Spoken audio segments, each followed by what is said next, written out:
Alright, in my vision yesterday, I saw that Mother had this room before me. I'd better search the room. Who knows? Maybe she left me something behind.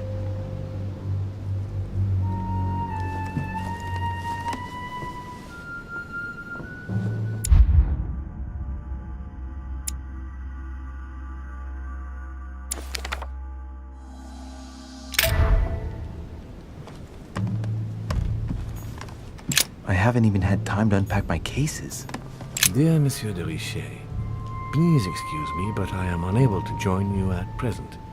However, rest assured that we are doing all we can to resolve the case that concerns us. By the way, enclosed, you will find a key that will enable you to retrieve the personal effects your mother left behind. Yours faithfully, Lord William Mortimer.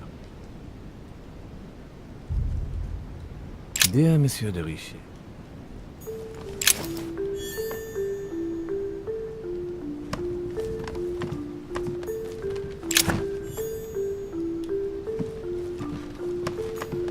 Nothing.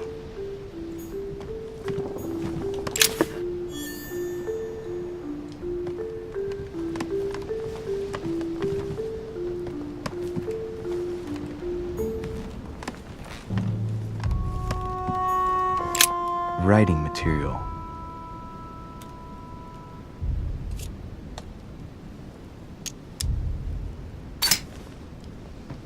From what I see, no ink's ever been used on this quill. The smell reminds me of something. It smells like lemon. That's odd.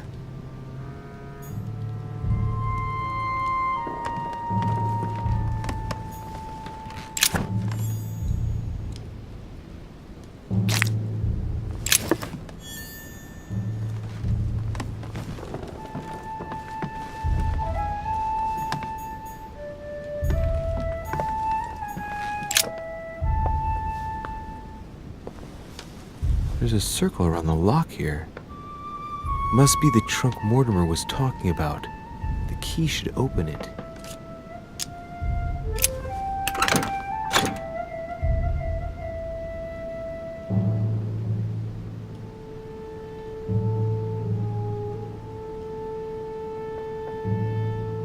There's a note. Effects of Sœur de Richet, to be given to her son, Louis. I should probably take it.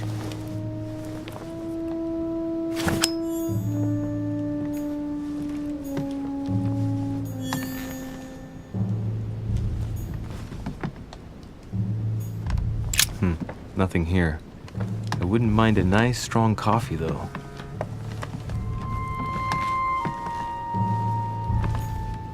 Look, markings on the floor. Just a bit worn out. I was hoping to find something leading to a secret passage. Oh, this bookcase is well stocked. Oh, this book has been put back the wrong way round.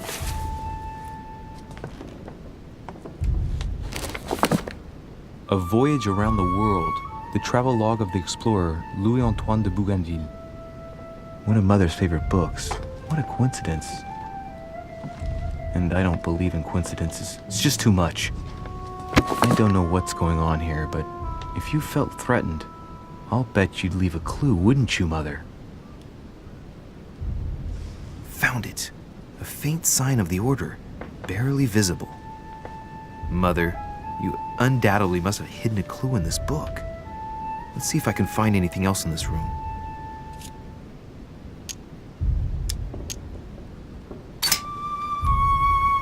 The paper's rougher around the writing.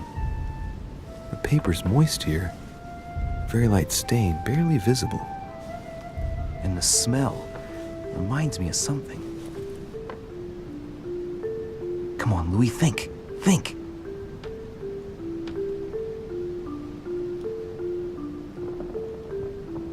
Let's recap. My mother was in this room. I found a rare edition of her favorite book. She must have left something behind. She applied a liquid to the book. She must have used the writing materials.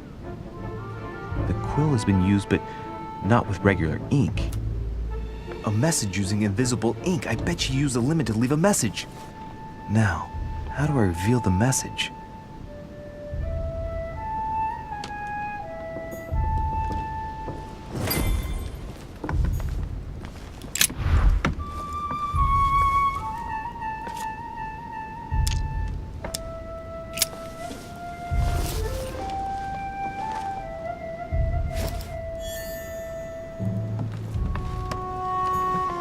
Inferno by Dante. Abandon hope, all ye who enter here. Lovely lectures Mortimer's giving to his guests. Very jolly.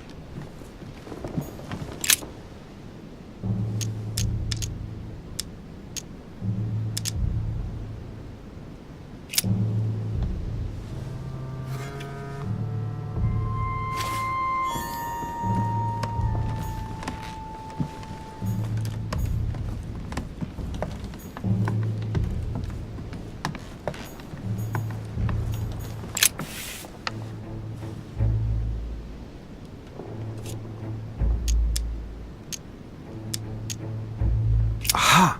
It's working! The heat reveals the message. Let's see what my mother wrote. Where all eyes size you up, you must pass by the Gorgon. Gorgon was the name of Medusa in Greek mythology. On the other hand, where all eyes size you up, I don't get it. And judging by the number of paintings in the manor, could be anywhere. After that, she adds, beware hero. The beast always charges the best protected soldier. And that's its weakness. What is my mother trying to tell me? You've gone to so much trouble. You must not have only found something important, but you must have also felt like you were in great danger. Now I better hurry and find that damn Medusa. Sir, dinner is served in the red salon. Typical. I'm not hungry. Please give my apologies to all the guests. Sir Holm requests your presence, sir. Well, I guess I'm just gonna have to wait before going and looking for my Medusa. Tell him I'll be there in a minute.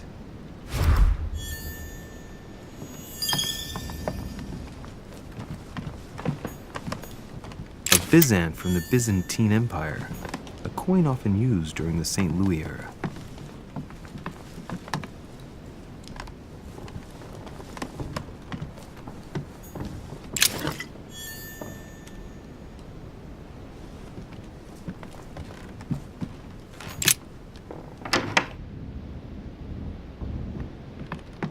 If I get a chance, I may have to take a little tour through the rooms of the other guests.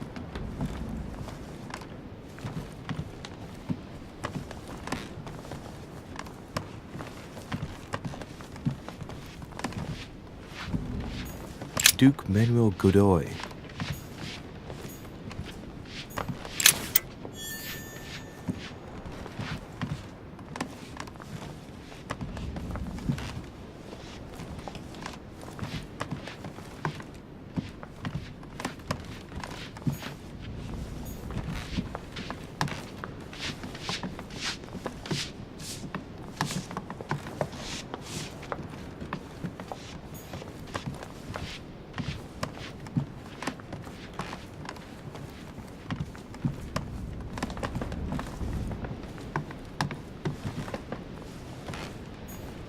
Monseigneur, His Eminence Cardinal Piaggi.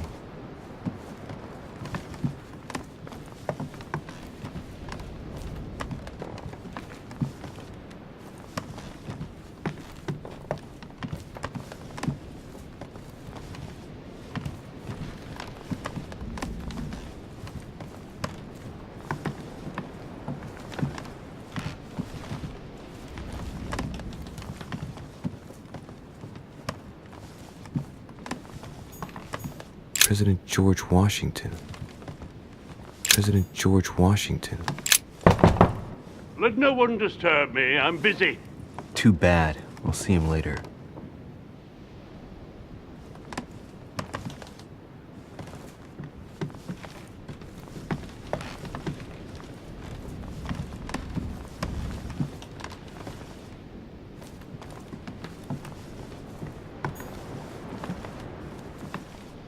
That's the door to Elizabeth's room.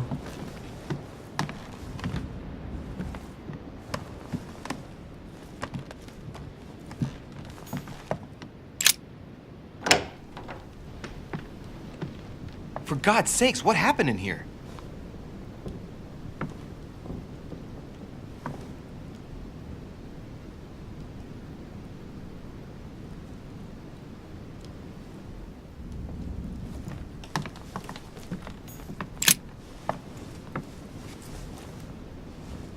A chest with a half-circle pattern.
A chest with a half-circle pattern.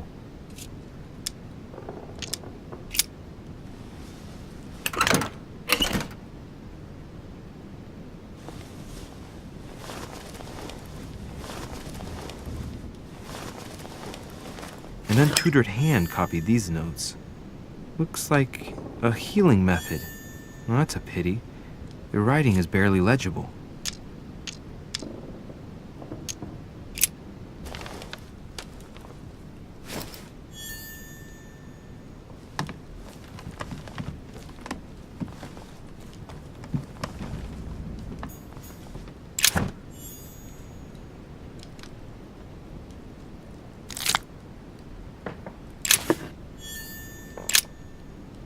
Looks like I found a box containing some kind of white crystals.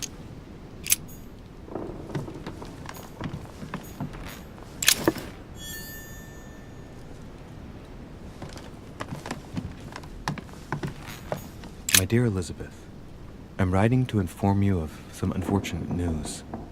We won't be able to meet as planned on the first Sunday of May. I've been told that you're no better, and, unfortunately, your brothers and I are absolutely snowed under by the work required to govern this new country. Please excuse us. As soon as we can get free, even if it's just for a day, I promise we shall come and see you. Your loving father, John Adams. P.S. Don't hold it against your mother. She still isn't ready. Please don't judge her. I'm sure you'll be able to put all of this behind you one day.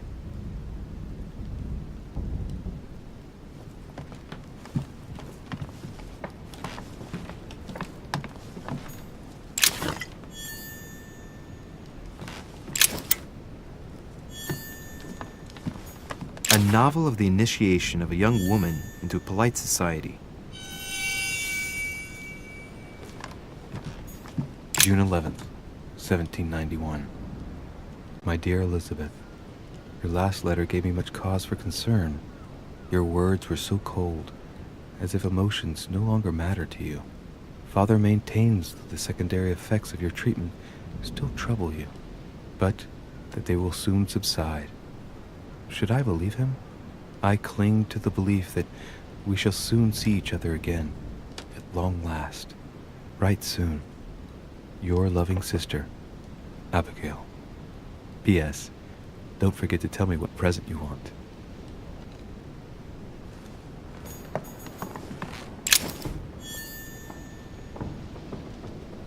August 24th, 1792. Elizabeth, I am driven to despair and doubt there is any point in writing to you. I'm not even sure you'll receive my letters. Father controls my correspondence more and more. I am certain he filters our exchanges.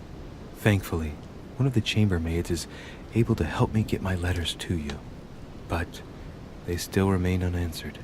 I often think about you and pray every day to be able to hold you tight.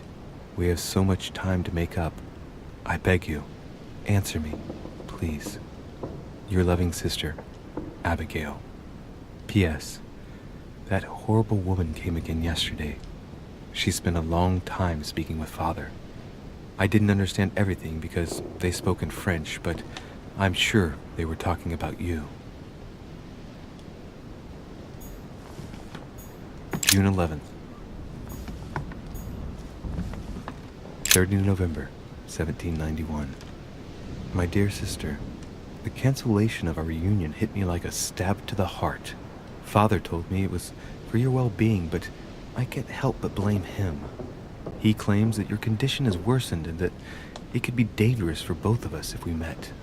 If only I knew where you were, believe me, I'd be at your side. I haven't received any news from you in a long time. Please write. Your loving sister, Abigail. P.S. I hope you like the enclosed talisman.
Excuse me, Monsieur de Richet. I really need to talk to you.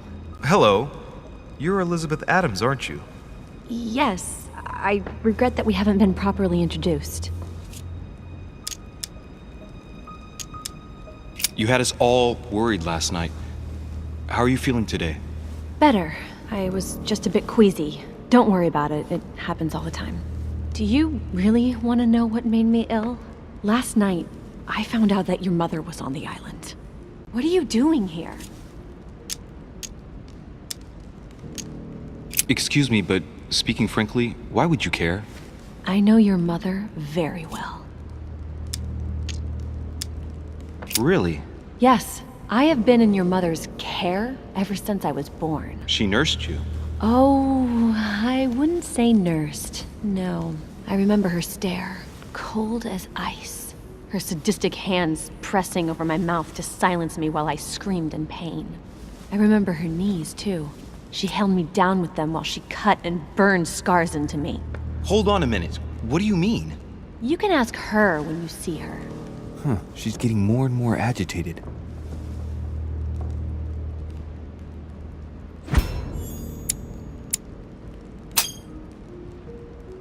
And next you're gonna tell me my mother's also responsible for that scar on your head? My heart stopped twice during the operation. I lost my memory for 6 months. You obviously have no idea of the abuse your mother inflicted on me. Wait. There must be some kind of mistake. My only mistake was ever meeting your mother. She's able to describe every detail without hesitation or getting flustered. It's becoming difficult not to believe the poor girl. Look, I've got to go. Wait. I need to know more about you and my mother. Why did she put you through all of that? There must be some reason for what she did. What's the point of rubbing salt in the wounds?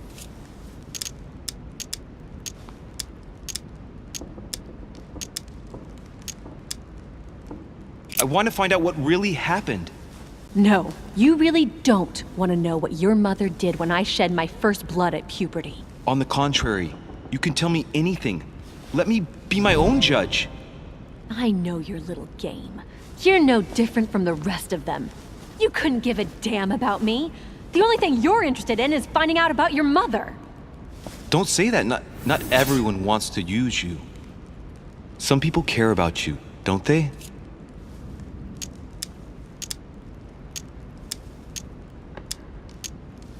Haven't you got a sister? Yes. I'm sure she loves you with all her heart. She's the only one who cares about me.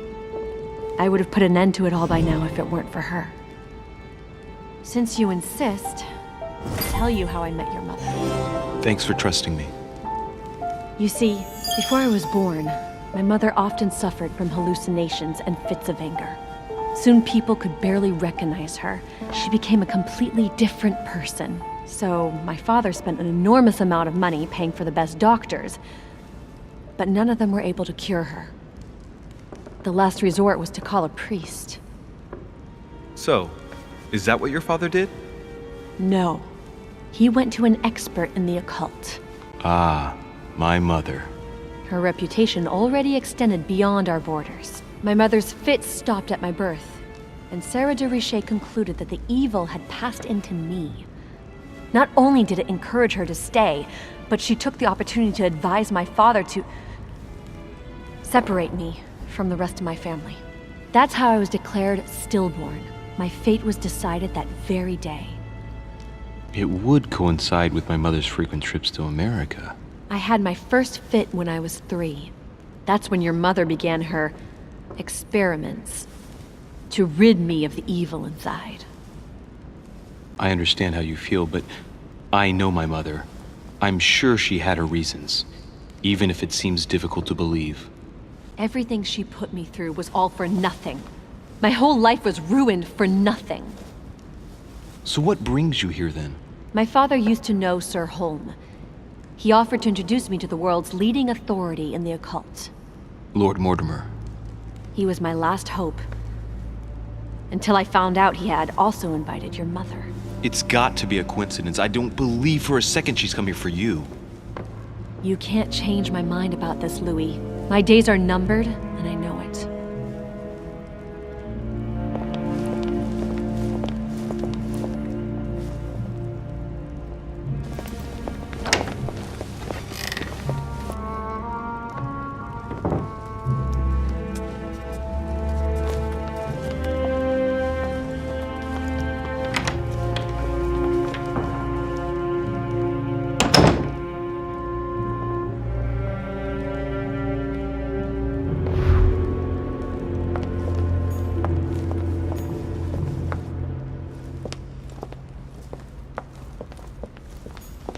What can I do for you, sir? I am at your service day and night, sir. I would like to speak about your master, Lord Mortimer. Do please excuse me, sir, but I shall make no comment about my master. Is there anything else that sir would like to know? What can you tell me about the guests? Do excuse me, sir, but I am bound by discretion to say nothing about Lord Mortimer's guests, sir. Perhaps sir would like to know something else?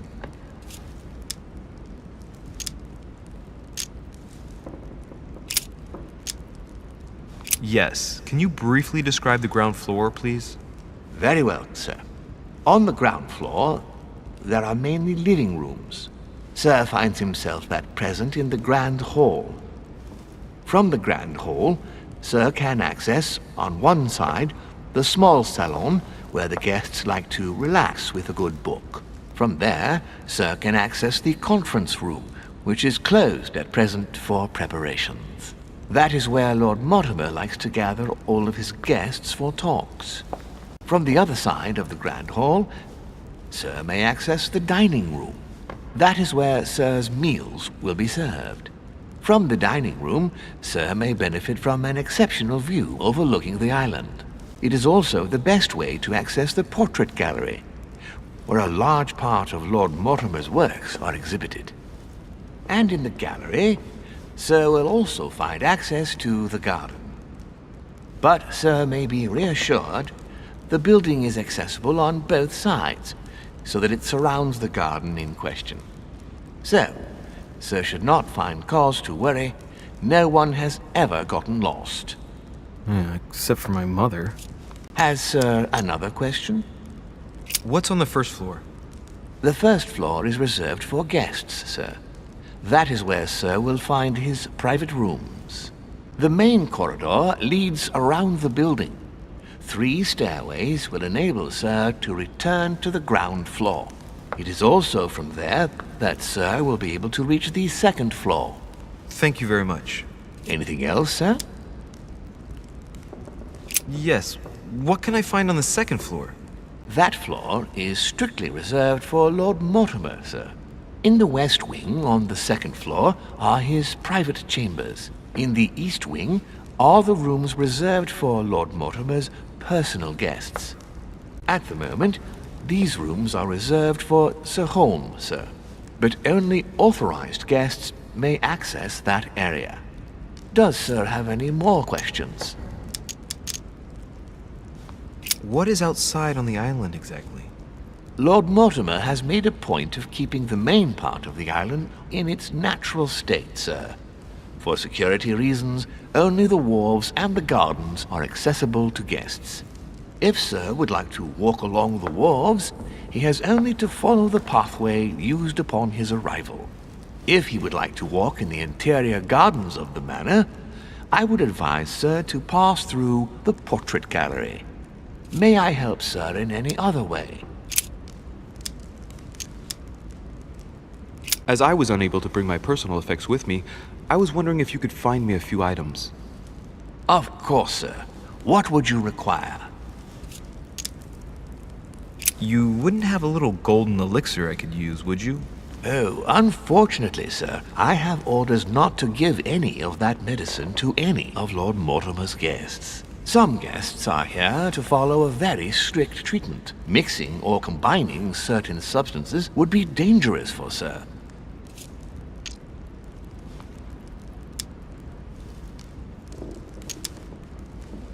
That's fine. I have no intention of swallowing this remedy. You see, I generally use it to put the shine back on my shoes. But maybe you'd rather I ask permission from Lord Mortimer. Where is he? I'd like to tell him about my shoe problem. Sir need do nothing of the sort. There is no reason to disturb Lord Mortimer with this small matter. As you wish. Here you are, sir. I hope Sir will have enough with one bottle, as I haven't any more. Oh, I'll make do. It's good of you to get this much. May I do anything else for Sir? I still haven't quite recovered after the boat crossing. Would you have any Maltese cross, by any chance, please? I am sorry, sir, but the Maltese cross may be just a plant, but it is also a powerful psychotropic drug that causes undesirable diuretic effects. I would advise against Sir taking any.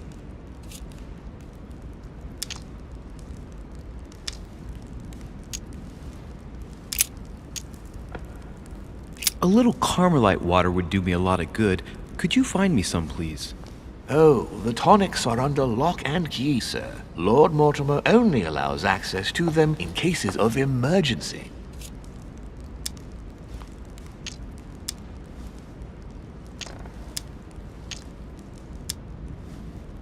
What?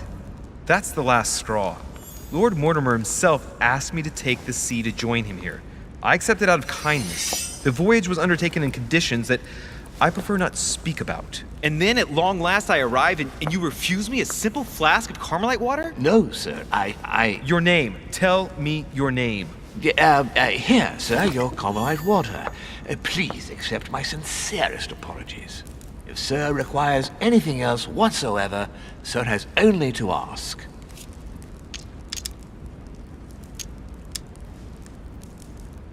My good fellow, would you have any amber available? I would, but unfortunately I don't think I am authorized to give it out, sir. I believe it is a precious stone. Well, no point in lying, you know. I know full well you haven't got any. I would never think of lying, sir. I don't believe I am authorized to give it away, that is all. Amber? Here? I'd be surprised. Yet I assure you, sir, No, you're pulling my leg. I don't believe you. I wouldn't dare to joke with Sir. Yeah, sure. You're just leading me on. I dare you to show it to me, if you really have some. Well then, sir, here is a piece. Ah, right. Well, I'm impressed. Can you lend it to me for a minute? Of course, sir.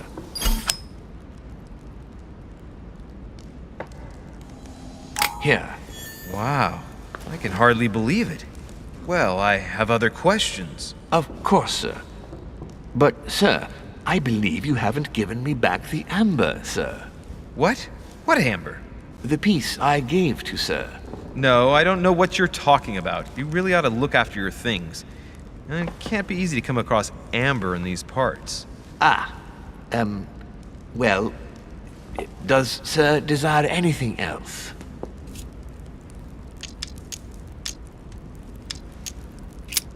What's that book you're hiding in your jacket? The Sorrows of Young Werther by Goethe, sir, and I am not hiding it. Hand it to me, please. It is damaged, sir. I would never dare lend sir a book in such a pitiful state, sir. I took it to restore.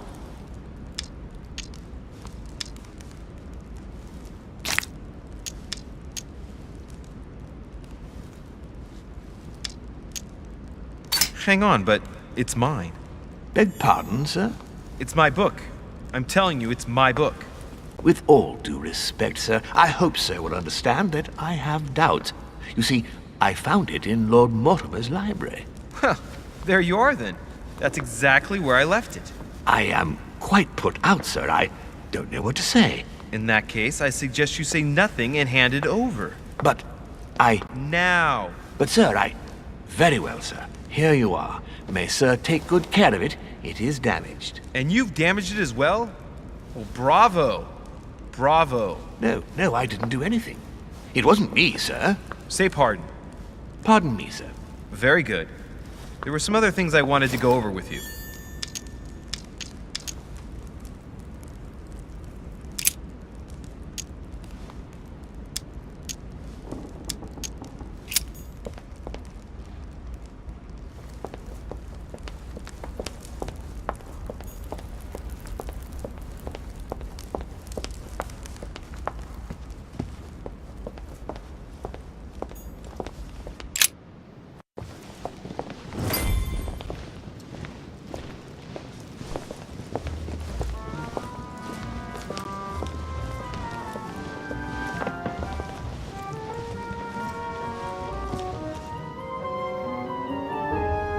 Dear friends, I bid you welcome.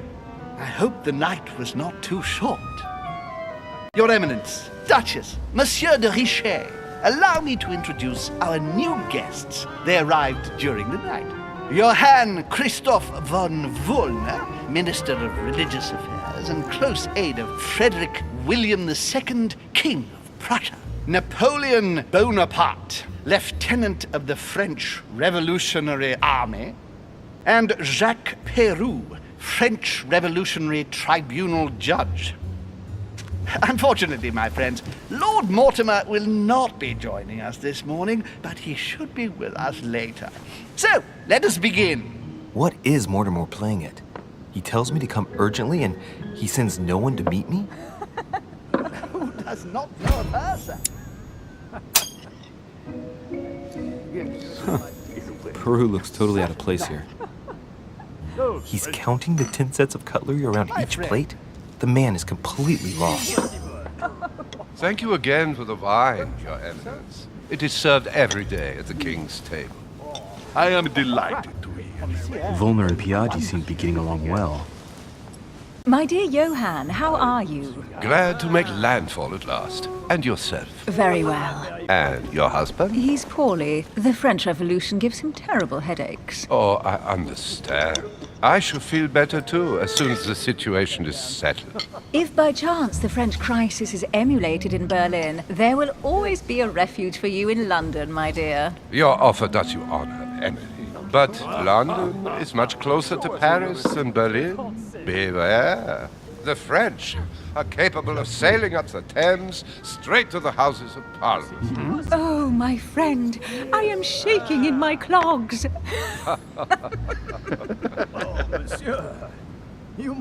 Is the wine to your liking?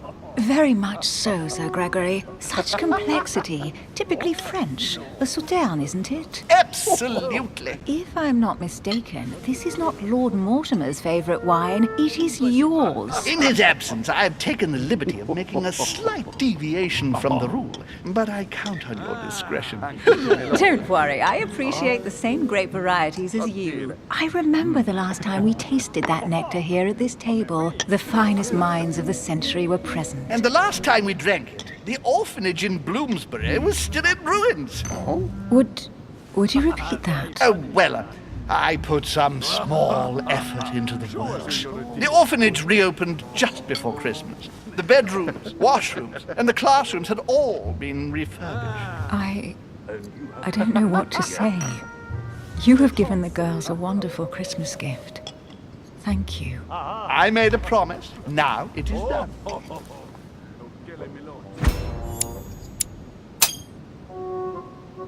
It's the first time I've ever seen her so moved. Just mention that orphanage broke right through Emily's hard shell.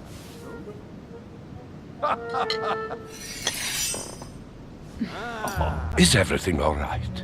Yes, thank you. I had a moment of absence, but here I am again.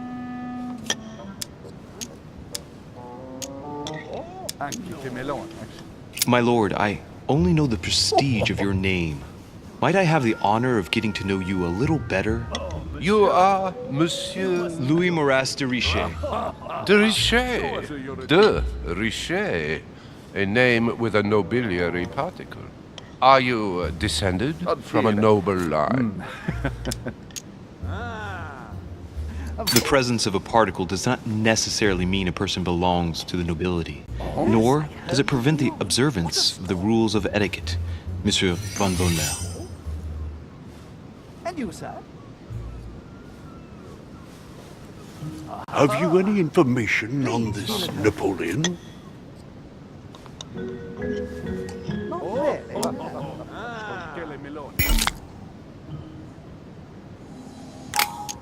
He's certainly well connected and in high places. Surprising. No one appears to know him. No one knows me, and yet here I am. Quite so. Who does not know of her, sir? Monsieur de Richet? It would seem we have common interests. Could we speak in private, please?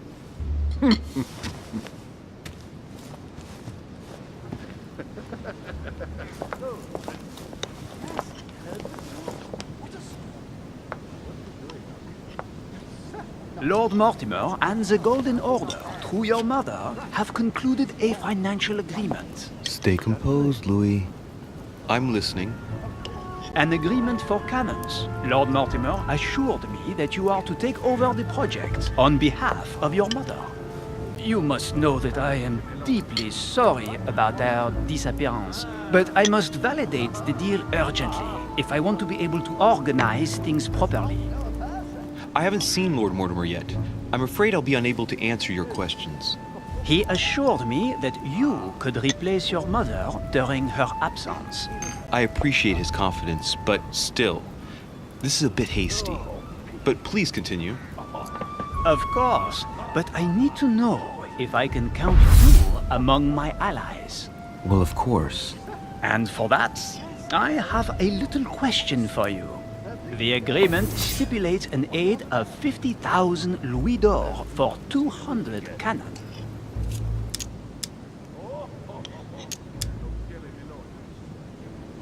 Surely such an amount will buy twice as many cannons. Don't try to pull a fast one on me.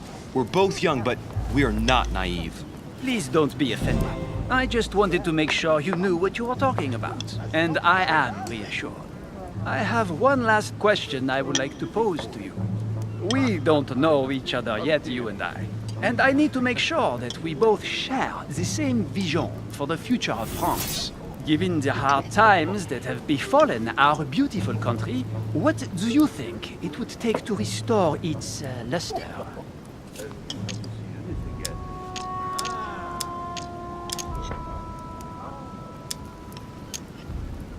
The revolution was a good thing, but it gave birth to a monster.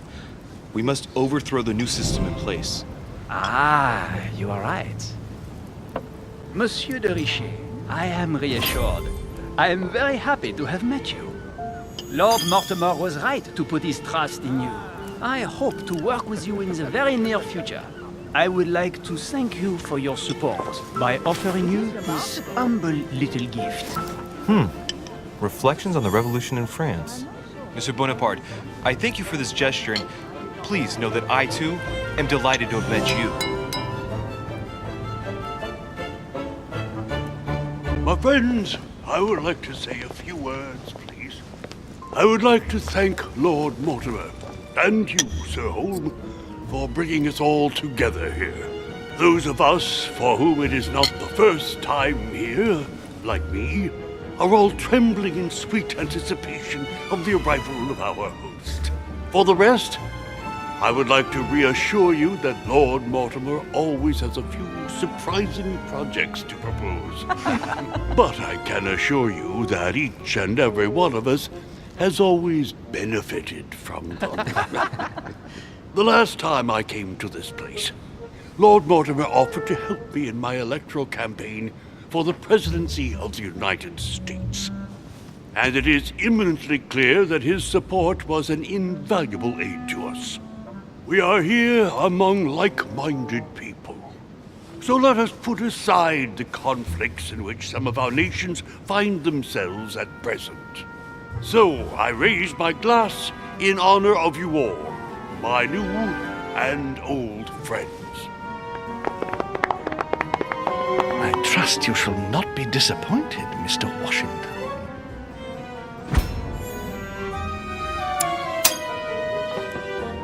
Washington is a very gifted speaker. Leave him for 5 minutes with sworn enemies and he'll convince them to be friends for life. Right, we shall meet again tomorrow. All the guests will be present, as well as Lord Mortimer, I hope. Until then, I trust you will find plenty to keep you amused.